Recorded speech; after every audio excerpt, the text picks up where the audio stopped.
Hello, কে বলছেন? ভাইয়া আমি চিত্রা, আইআর ডিপার্টমেন্টের চিত্রা। ওই যে আপনার সানশাইন আছে না, ওর বেস্টি। অন্যভাবেও চিনতে। শ্যাট আপ চিত্রা, আমি তোমাকে চিনি। এত বিশ্লেষণ করার কিছু নেই। কি বলবে তাই বলো। ভাইয়া বলছিলাম কি, ওই ডক্টরকে নাকি শুভ্র ভাইয়া ধুলাই দিবে। Wow, I am so happy for that. আমি বলি কি, আমার পক্ষ থেকেও 10-12টা ঘুষি দিয়ে দিয়েন ভাইয়া। I will pay for that. তাই পে করবা? তাও আমাকে? গ্রেট। তো কি পে করবে শুনি? একটা চুইংগাম? না ভাইয়া, একটা নয়, যত ঘুষি দিবেন প্রতিটি ঘুষির জন্য একটা করে চুইংগাম। দারুণ না? ওয়াও, এত ভালো পেমেন্টের কথা আমি আমার লাইফেও শুনিনি। তোমার নামটা তো স্বর্ণাক্ষরে খোদাই করে রাখা উচিত। এনিওয়ে, তুমি ডক্টরকে মারতে চাও কেন? সে তোমাকে প্রেগনেন্ট করে পালায়নি তো? ছি ভাইয়া, আপনি এত বাজে কথা বলতে পারেন, আমি বিশ্বাসই করতে পারছি না। আর ইউ সাহেল ভাইয়া, রিয়েলি আই ক্যান্ট বিলিভ। তুমি বিলিভ না করতে পারলেও কিছু করার নেই। এত সকালে যে ঘুম ভাঙিয়ে ডিস্টার্ব করছো, তার জন্য কথাটা খুবই সামান্য। ও হ্যালো, আমি নিজের জন্য নয়, আপনার সানশাইনের জন্য ফোন দিয়েছি, ওকে? তাহলে আমার শানশানকেই ফোনটা দাও না গো সুন্দরী, প্লিজ। সাহেল ভাইয়ার কথায় চিত্রা রেগে আগুন হয়ে ফোনটা কোনো রকমে ছুঁড়ে মারলো আমার উপর। আসসালামু আলাইকুম ভাইয়া। ওয়ালাইকুম আসসালাম সানশাইন। আই নো তুমি কেন ফোন দিয়েছো, বাট এখন আর ফোন দিয়ে লাভ নেই। শুভ্রের যা করারও করে দিয়েছে। সারা রাত ওকে আটকানোর প্রচেষ্টায় জীবন শেষ। মাত্রই বাসায় ফিরলাম, শাওয়ার নিয়েই ঘুম দেব। মানে কি আপনি নিশ্চিন্তে ঘুমাবেন? ডক্টর আহানের সাথে করছেটা কি উনি? সিটি হসপিটালে গিয়ে নিজের চোখেই দেখে আসো Sunshine. Third floor, room number 336। আমি এখন ঘুমাবো। Sweet lady, have a nice day. আমি ফোন হাতে নিয়ে থম মেরে বসে আছি। যা করার করে দিয়েছে মানে কি? মেরে টেরে ফেলেছে নাকি? আবারও গলা শুকিয়ে আসছে আমার। উফ, মানুষ এমন পাগল হয় কি করে? হাউ! দরজাটা ঠেলে ভেতর ঢুকতেই ডক্টর আহানের করুণ অবস্থা চোখে পড়ল।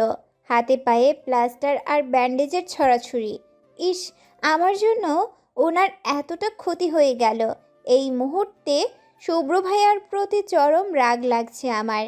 একটা মানুষকে এভাবে মারতে পারে কেউ? একটা দীর্ঘশ্বাস ফেলে ভেতরে ঢুকতেই আহান চোখ মেলে তাকালেন।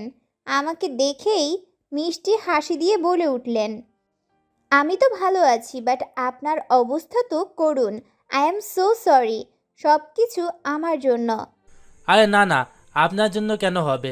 কাল রাতে 1টার দিকে আরে না না, আপনার জন্য কেন হবে? কাল রাতে 1টার দিকে একটা প্র্যাঙ্ক কল এলো। ক্লিনিকে নাকি এমার্জেন্সি পেশেন্ট আছে। হসপিটালে এসে দেখি কিছু না। ফেরতের সময় কোথা থেকে একদল ছেলে এসে গাড়ি থেকে জোর করে বের করে পেটালো। মরে হয়তো যেতাম। থ্যাঙ্ক গড আপনার ভাইয়া চলে এসেছিল, নয়তো। ওনার কথায় আমি অবাক। ভাইয়া মানে? ভাইয়া তো রাতে নাক ডেকে ঘুমোচ্ছিল। ভাইয়া কখন গেল সেখানে? আমি কৌতূহলী হয়ে বললাম, ভাইয়া? হ্যাঁ, আপনার কাজিন, নামটা যেন কি? ও হ্যাঁ, শুভ। সাথে ওনার বন্ধুও ছিল। ওনার নাম মেবি সোহেল হবে। কিছু বলতে যাব তখনই দরজা ঠেলে ভেতরে এলো শুভ্র ভাইয়া। অমায়িক হাসি দিয়ে বলে উঠলেন, ওহ, গুড মর্নিং ডক্টর। কেমন আছেন এখন? জি ভালো, thanks again man. It's all right. কথাটা বলেই আমার দিকে তাকিয়ে চোখ মারলেন উনি। আমার বুঝতে আর বাকি রইল না, নিজে মার খাইয়ে নিজেই সেবা। বাহ, সাপও মরল, লাঠিও ভাঙল না। এই প্রবাদটা সঠিক প্রয়োগ করেছেন উনি। একটা দীর্ঘশ্বাস ফেলে চিত্রা আর শুভ্র ভাইয়াকে উদ্দেশ্য করে বলে উঠলাম, আমার ডক্টর আহানের সাথে কিছু কথা আছে। একটু বাইরে যাবেন প্লিজ? চিত্রা, তুইও যা। কেন, কি কথা বলবি এই ডক্টরকে যে আমার সামনে বলা যাবে না? এই একদিনের ডক্টর তোর আপন হয়ে গেল, আর আমি পর। এই যে বিউটিফুল লেডি, আপনি কি অলওয়েজ ঝগড়া করেন নাকি? মুচকি হেসে। কি? রোদ দেখ, এই ডক্টর কি বলে, আমি নাকি ঝগড়ুটে। বেশ হয়েছে ভাইয়া মেরেছে একে, আরো মারা উচিত ছিল। হাহ। ভাইয়া মেরেছে মানে? কনফিউজ হয়ে। Nothing doctor. এই তোরা জানা প্লিজ। আমার কথায় কেবিন থেকে বেরিয়ে গেল শুভ্র চিত্রা। আমি আরেকটা দীর্ঘশ্বাস ফেলে বেডের পাশে টুলে গিয়ে বসলাম। মাথা নিচু করে বলে উঠলাম, mister Ahan, I am so sorry. আপনার এই অবস্থার জন্য আলটিমেটলি আমি এই দায়ী। Please doctor Ahan, let me finish. সেদিন শপিং মলে চুড়ি দেখতে গিয়ে আচমকাই হাত ধরেছিলেন আমার।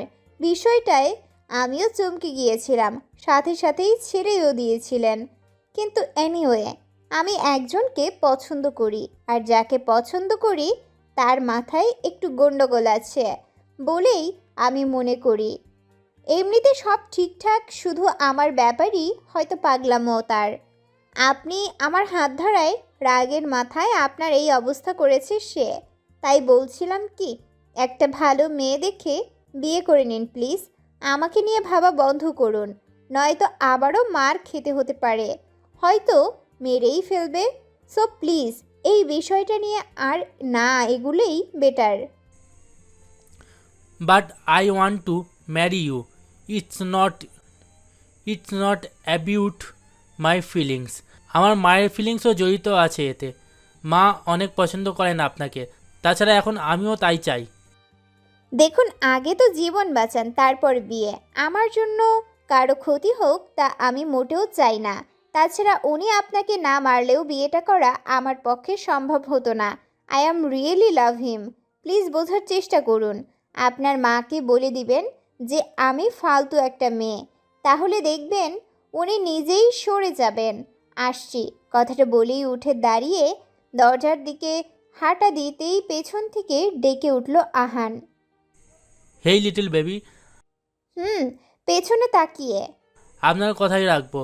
মাকে বলবো বিয়েটা করছি না, কিন্তু একটা রিকোয়েস্ট আছে, রাখবেন?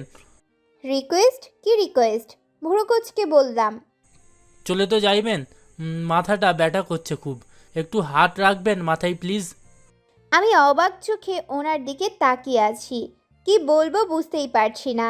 কি একটা অদ্ভুত অস্বস্তি হচ্ছে আমার। ঠিক তখনই দরজা ঠেলে ভেতরে ঢুকলো শুভ্র। আমার হাতটা টেনে ধরে বলে উঠলেন, কাম রোদ, ভিজিটিং টাইম শেষ, আমাদের যেতে হবে। এই ডক্টর, আজ আসি কেমন? তাড়াতাড়ি সেরে উঠুন।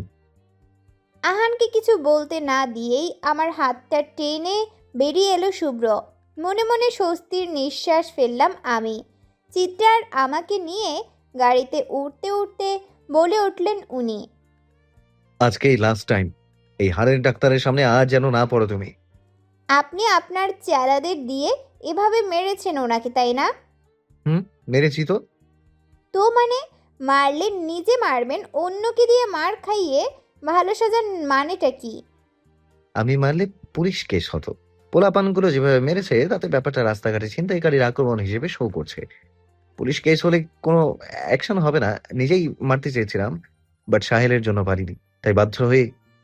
ওনাকে মাঝপথে থামিয়ে দিয়ে চিত্রা বলে উঠল, ওহো, শুভ্র ভাইয়া, এই সাহেল ভাইয়াটা না অলওয়েজ ওভার করে।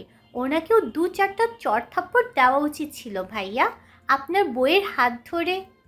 আমি রাগী চোখে তাকাতেই থেমে গেল চিত্রা। আমতা আমতা করে বলে উঠল সে, না মানে আমি তো এমনি বলছিলাম। মারটা সাহেল ভাইয়াকে না দিয়ে তোর ওই পেট মোটা হতে হতে না হওয়া জামাইকে দেওয়া উচিত। দাঁতে দাঁত চেপে বললাম, কেন, সে কি করলো তাকে? তোকে বিয়ে করে যে উদ্ধার করার স্বপ্ন দেখিয়েছিল সেটা তো ভেঙে টুকরো করে দিল। এটা কি কম বড় অন্যায়? আমি কত ভেবেছিলাম তোর মতো সিন্দাবাদের ভূত থেকে রেহাই পাবো, হয়তো পাবো এবার। কিন্তু ব্যাটা লাস্ট স্টেজে এসে ভেগে গেল। আমাদের কথায় শুভ্র ভাইয়া হুহা করে হেসে উঠল। আমি ওনার দিকে রাগী চোখে তাকিয়ে আছি, আর চিত্রা অসহায়। সবাই মিলে গ্রামের বাড়ি পাড়ি জমিয়েছি। আপুদের বিয়েটা গ্রামেই হবে। গ্রামের বাড়ি বলতে আমার নানু বাড়ি আর শুভ্র ভাইয়ার দাদা বাড়ি। মামু প্রায় 28 বছর পর বাড়ি ফিরছেন। চিত্রাসহ শুভ্র ভাইয়ার সব ফ্রেন্ড আর কিছু জুনিয়ররা যাচ্ছে আমাদের সাথে। এর মধ্যে অনেকেরই এই প্রথম গ্রামে যাওয়া। চারিদিকে হই হুল্লোড় আর গান বাজনায় মাথা নষ্ট অবস্থা। আমরাও প্রায় 6 মাস পর গ্রামে যাচ্ছি। নানু মারা যাওয়ার পর এদিকে আসাই হয় না তেমন। বাস থেকে নেমেই মনটা শান্ত হয়ে গেল একদম। বিভিন্ন ধরনের গাছপালার মাঝে ছিমছাম পুরাতন দোতলা বাড়ি, সবার জন্য রুম বরাদ্দ হয়ে গিয়েছে। কিন্তু সমস্যা হলো আমার বেলায়। শুভ্র ভাইয়া আর আমার একই রুমই পছন্দ হয়েছে, এই নিয়ে কি তুমুল ঝগড়া। অবশেষে মামুর ধমকে দমে গেছে শুভ্র ভাইয়া। বিনা বাক্যে ব্যয় করে দুটো গ্রুপে ভাগ হয়ে গেছি আমরা। একটা সিনিয়র সিটিজেনে অর্থাৎ মামুদের গ্রুপ, আরেকটা জুনিয়র সিটিজেনে অর্থাৎ আমাদের গ্রুপ। ছাদের তুমুল গতিতে পাটি বিছানো হচ্ছে। আজ সারা রাত গল্প আর পিঠা খাওয়া হবে।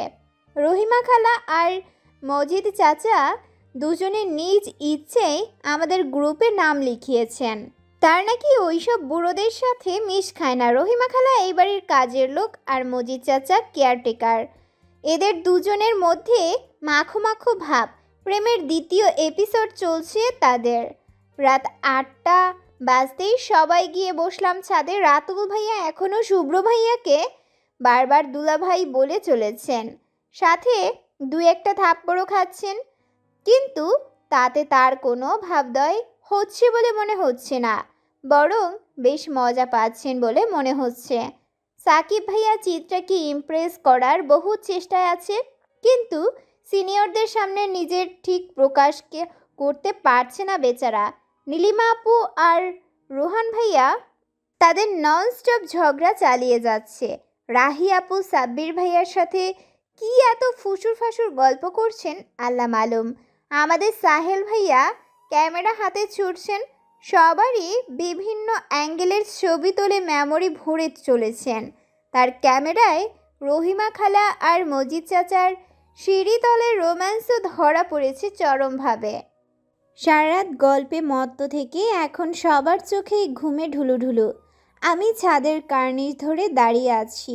আমার ঠিক পেছনের দিকে দাঁড়িয়ে আছেন রহিমা খালা। অজানা কিছু কারণে রহিমা খালা আমায় খুব পছন্দ করেন। এ বাড়িতে এলে আমার আশেপাশে রহিমা খালার থাকা চাই।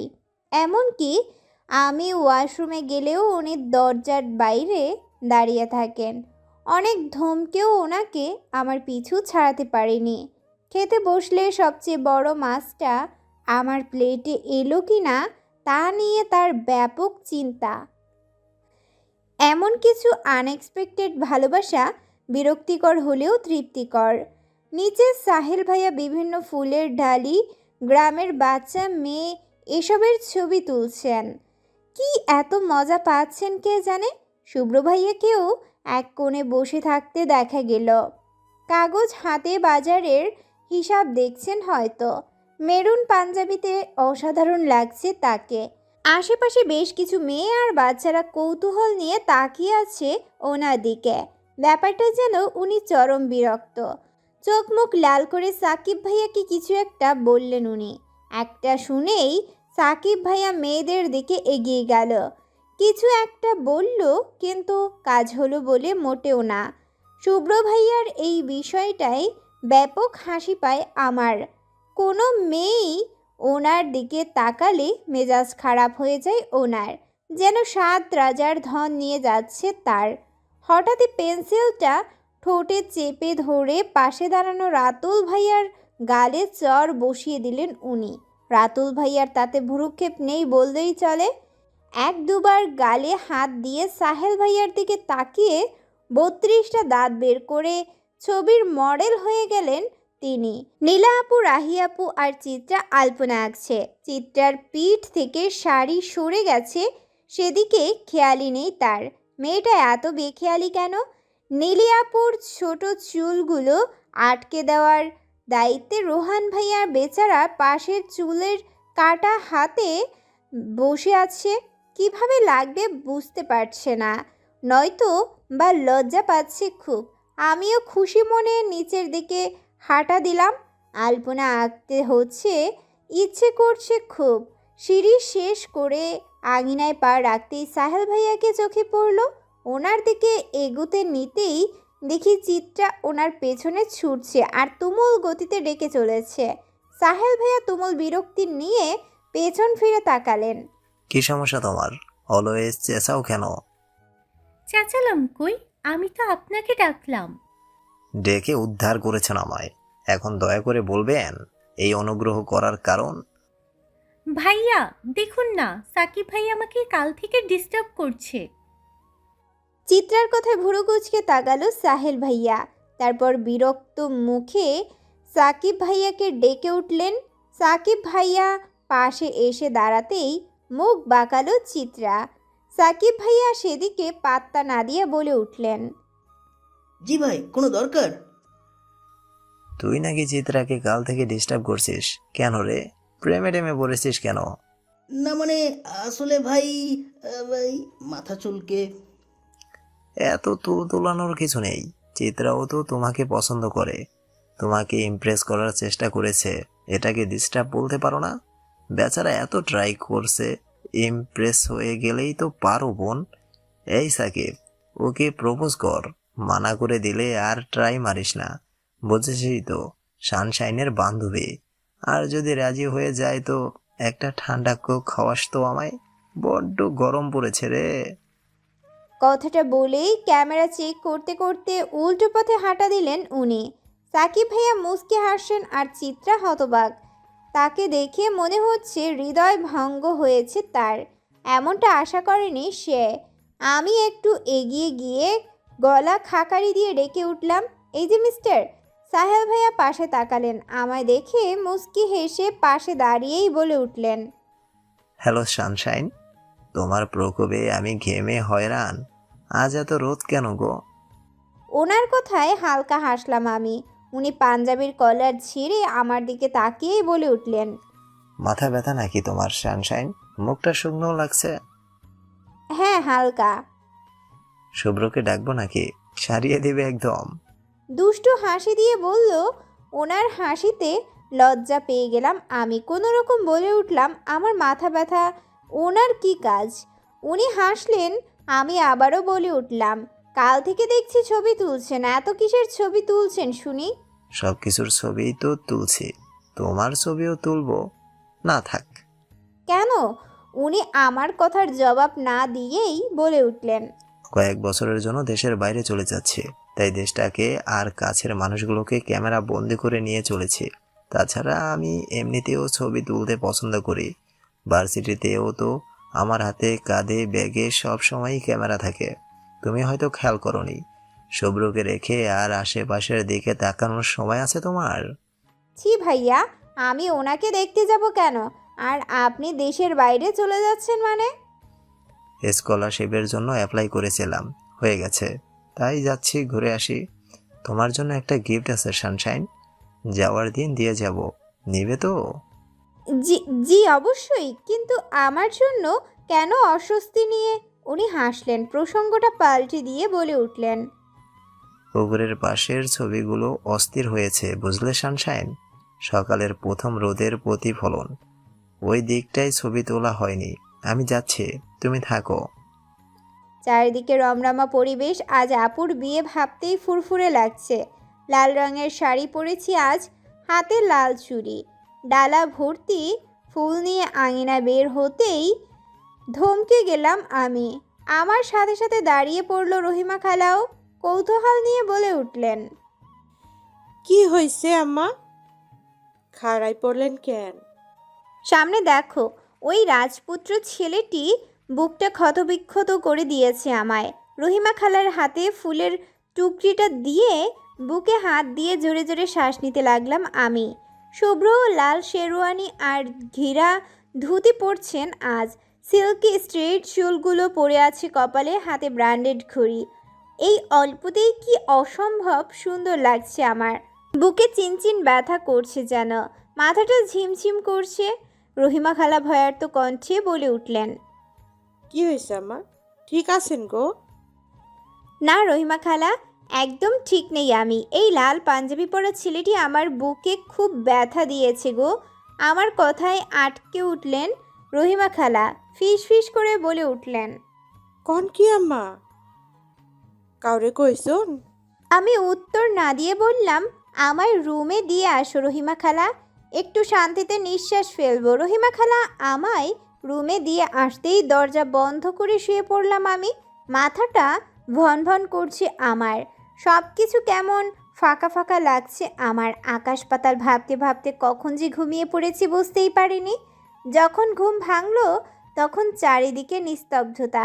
বিয়ে বাড়িও কি এত নিস্তব্ধ হতে পারে? বিয়ে পর্ব কি তাহলে শেষ? সবাই কি ঘুমিয়ে পড়েছে? কতক্ষণ ঘুমিয়েছি আমি? ইস, একটা ঘড়ি দেখতে পারলে বেশ হতো। এত এসব ভাবতে ভাবতে দরজা খুলে বাইরে বের হতেই আমি হতভাগ। বাড়ির আঙিনায় সবাই বসে আছে চুপচাপ, সবার চোখে মুখে গম্ভীরতার ছাপ। শুভ্র ভাইয়ার মুখটাই শুধু রাগের চিহ্ন, আর এলাকাবাসীদের মধ্যে উত্তেজনা। আমাকে দেখতে পেয়েই সবাই গুঞ্জন শুরু করলো। মা এসে টেনে মামুর পাশে দাঁড় করিয়ে দিলেন। মামু গম্ভীর শান্ত মুখে বলে উঠলেন, রোদ মা, অব্র কি সত্যি তোমার সাথে অসভ্যতম করেছে? রহিমা আর মজিদ আমাদেরকে ব্যাপারটা বলেছে, তবু আমি তোমার মুখ থেকে শুনতে চাইছি। মামুর কথায় আমি হতবাক। শুভ্র ভাইয়া অসভ্যতম করেছে আর আমার সাথে? কখন? আমি কনফিউজড হয়ে বলে উঠলাম, কন কি সাহেব, মায়া মানুষ কি এইসব মুখে কইব, তাও এতগুলো মানুষের সামনে? আমি আর মজিদ ভাই নিজে দেখছি ওই পোলাডারে সুডো আমার বুকে হাত দিতে। সুডো আম্মা তো দুঃখ পাইছে, এই জন্যই তো এতক্ষণ দরজা বন্ধ করে বসে আসছিল। শুধু আমরা কেন, ওই কমলার মা, তুমি দেখছো না? চোখ রাঙিয়ে। তারপরে আমাকে কথা বিশ্বাস হইতেছে না? মাইয়ারে সবার সামনে এইসব জিজ্ঞানো কি ঠিক? মামু শুভ্র ভাইয়া আমার সাথে অসভ্যতাম করে এইটুকু বলতেই রহিমা খালা হুঙ্কার দিয়ে বলে উঠলেন। সাথে সাথে গ্রামের লোকদের মধ্যে চাপা উত্তেজনা দেখা দিল। কেউ কেউ বলেও ফেললেন, না ঠিক না, এসব হইতো না। সরকারি বাড়ির মাইয়ার লগে পঞ্চামি করব আর ছাইরা দিমো, তা হইতো না। এদের কথায় আমি স্তব্ধ। কোথা থেকে কোথায় চলে গেছে এরা? আমার বুকে ব্যথার কথাটাকে এতটা বিশ্রীভাবে সবার সামনে আনা হবে জানলে আর চোখে শুভ্র ভাইয়ার দিকে তাকালাম। ওনার চোখে পানি টলমলো করছে, রাগে চোখ মুখ লাল। আমাকে উদ্দেশ্য করে বলে উঠলেন উনি, রোদ, তুমি কিছু বলবে না? ওনার এই একটা কথায় চোখ ফেটে কান্না পেয়ে গেল আমার। কতটা চাপা অপমান, কষ্ট আর রাগ নিয়ে কথাটা বলেছেন উনি। আমার চিৎকার করে বলতে ইচ্ছে করছিল, ওনাকে ঘিরে এসব কথা বলো না প্লিজ। উনি অমন নন, কিন্তু গলা দিয়ে স্বর বের হচ্ছেই না আমার। এই সাডেন শকটা শরীরে ঝিম ধরিয়ে দিয়েছে আমার। চোখ দিয়ে পড়ছে জল, কিন্তু গলায় স্তব্ধ, বড্ড তেষ্টা পেয়েছে আমার। ঠিক তখনই পাশ থেকে বলে উঠলেন রহিমা খালা, সাহেব, সুডো আমায় কান্তাছে, এটা দেখাও বিশ্বাস করতেছে না আপনারা? আমি সাহস নিয়ে কিছু বলতে যাব তার আগেই আম্মু আমার হাত ধরে টেনে ঘরে নিয়ে এলো। ঘরে এনেই বিছানায় ছুঁড়ে মারলো আমায়। আমি উঠে বসতেই গালে জোরে সরে চর বসিয়ে দিল। আমি গালে হাত দিয়ে মার দিকে তাকাতেই প্রচণ্ড রাগ নিয়ে বলে উঠলেন উনি, শুভ্র এমন ছেলে নয় রোদ, এটা আমি জানি। ও এমন কিছু করতেই পারে না। তবুও যদি কিছু করে থাকে তাতে তোর দোষে আছে নিশ্চয়ই। তবুও যদি কিছু করে থাকে তাতে তোর দোষই আছে নিশ্চয়ই। সুযোগ না দিলে সে এমনটা করবে কিভাবে শুনি, নির্লজ্জ মেয়ে। কথাটা বলেই বেরিয়ে গেল মা। এবারও কিছু বলার সুযোগ পেলাম না আমি। মা কি বাইরে থেকে দরজাটা লাগিয়ে দিল। প্রায় 1 ঘন্টা পর বাবার সাথে একজন বৃদ্ধ লোক এলেন, গায়ে সাদা পাঞ্জাবি, মাথায় টুপি। তার কিছুক্ষণ পরই বুঝতে পারলাম লোকটি কাজী। কি অদ্ভুতভাবে কিছু বুঝে ওঠার আগেই বিয়ে হয়ে গেল আমার।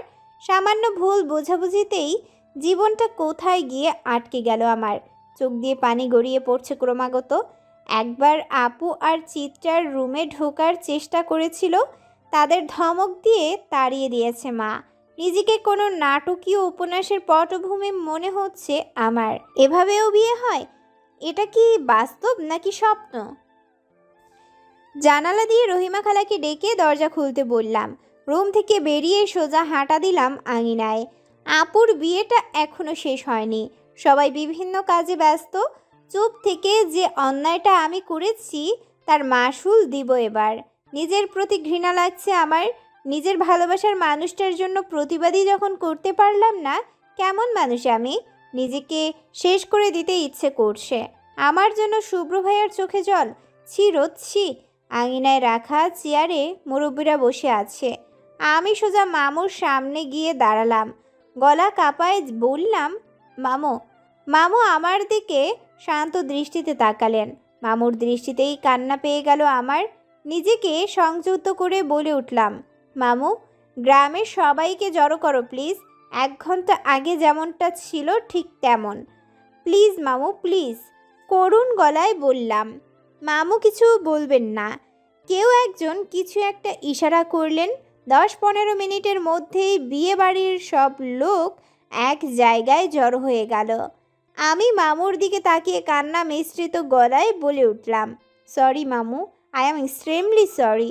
শুভ্র ভাইয়া আমার সাথে কিছু করেনি। উনি তো কখনো আমার দিকে খারাপ নজরেও তাকায়নি। আর অসভ্যতামো, ছি। মামু, আমার জন্য তোমাদের এত অপমানিত হতে হলো। প্লিজ মাফ করে দাও প্লিজ। কথাগুলো বলতে বলতেই শরীরটা নিস্তেজ হয়ে এলো আমার। হাঁটু গেড়ে নিচে বসে পড়তেই হাত জোর করে বলে উঠলাম, আমি সাডেন শক নিতে পারি না। এই সমস্যাটা আমার ছোট থেকেই। সাডেন কোনো পরিস্থিতিতে ডিসিশন নিতে গেলে আমি নার্ভাস হয়ে যাই। আমার নার্ভাসনেসটা এত বেশি হয়ে যায় যে কথাই বলতে পারি না। মনে হয় গলায় কেউ চেপে ধরে আছে। ঘুম থেকে ওঠা মাত্রই এমন একটা সিচুয়েশন ফেস করতে হয়েছে যে আমার সব কিছু এলোমেলো হয়ে গেছিল, সব কিছু, যার কারণে তখন কিছু বলতে পারিনি। আর আমি আমার ফলিসনেসের জন্য শুভ্র ভাইয়া এত অপমান। আমার মরে যেতে ইচ্ছে করছে মামু। এই মুহূর্তে মরে যেতে ইচ্ছে করছে। মেরে ফেলো তো আমায়। খুবই খারাপ মেয়ে আমি মামু, খুবই। কি মনে করে সাডান উঠে দাঁড়ালাম। চোখের পানি মুছিয়ে রহিমা খালাকে ডেকে উঠলাম। উনি পাশে এসে দাঁড়াতেই ওনার হাতটা আমার হাতে নিয়ে শান্ত কণ্ঠে বলে উঠলাম, আমাকে ছুঁয়ে বলো তো রহিমা খালা, শুভ্র ভাইয়াকে এমন কিছু করতে দেখেছো কখনো? রহিমা খালা মাথা নিচু করে বলে উঠলেন, না, ছোট আমার দেহে নাই। ওনাকে কখনো আমার দিকে বাজে নজরে তাকাতে দেখেছো? জি না আম্মা, দেহি নাই। উনি তো কোনো মাইয়ার দিকেই তাকায় না, সবসময় কামের মধ্যেই থাকে। তাহলে এমনটা বললে কেন রহিমা খালা? কেন? কঠিন গলায় বললাম। আপনি বুকে দুঃখুর কথা কইলেন, এই জন্যই আমি ভাবছি যে মাফ কইরা দেন আম্মা, ভুল হইয়া গেছে। মাফটা যাকে দোষারোপ করেছো তার কাছেই না হয় চাইবে। আর এই যে মজিদ চাচা, আপনি না রহিমা খালাকে ভালোবাসেন? তো ওনার দোহাই দিয়েই বলুন তো, আপনি কি কখনোই এমন কিছু দেখেছিলেন কখনো? মজিদ চাচা মাথা নিচু করে খুব কাচুমাচু করে বলে উঠলেন, জি না আম্মা, দেহি নাই। তাহলে বললেন কেন? এত নিঃসংকোচ মিথ্যা কেন? রাগী গলায় বললাম। আসলে রহিমা আমারে আর কমলার মায়েরে এমনটাই কইতে কইছিল, এর লাইগা। মাফ করবেন আম্মা, আমি শুভ্র বাজানের কাছে মাফ চাইমু আম্মা, মাফ কইরা দেন। এমন কাজ আর করতাম না, জিন্দিগিও না। এই কানে ধরলাম। একটা দীর্ঘশ্বাস ফেলে সামনের দিকে তাকালাম আমি। কি বলবো বুঝতেই পারছি না। এত কিছুর পরেও কি কিছু বলার বাকি আছে? সামনে দাঁড়ানো লোকেদের মাঝে চাপা গুঞ্জন। আমি আরেকটা নিঃশ্বাস ফেলে বলে উঠলাম, এবার তো ঘটনার সত্যটা জানলেন আপনারা। আফসোস হচ্ছে না আপনাদের? একটি নির্দোষ মানুষকে এভাবে হেনস্থা করার দায়ে সামান্য অনুশোচনা তো থাকা উচিত। শুভ্র ভাইয়ের মতো একটা মানুষ, যিনি মেয়েদের সাথে হাসি ছাড়া কথাই বলে না, তাকে নিয়ে এত জঘন্য কুৎসা। লজ্জায় আমারই মাথা কাটা যাচ্ছে। নিজের এই অপরাধবোধটা মেরে ফেলছে আমায়। আপনারা কি শুভ্র ভাইয়ের সামনে একবার বলবেন যে উনি নির্দোষ? ভুল ছিল আপনাদের, ওনার নয়। প্লিজ আমি হাত জোড় করছি আপনাদের কাছে, একটু বলবেন। আবারও চাপা গুঞ্জন করে বলে উঠল সবাই। তাদের মধ্যে থেকে কয়েকজন লোক বলে উঠলেন, সাথে মজিদ চাচাও।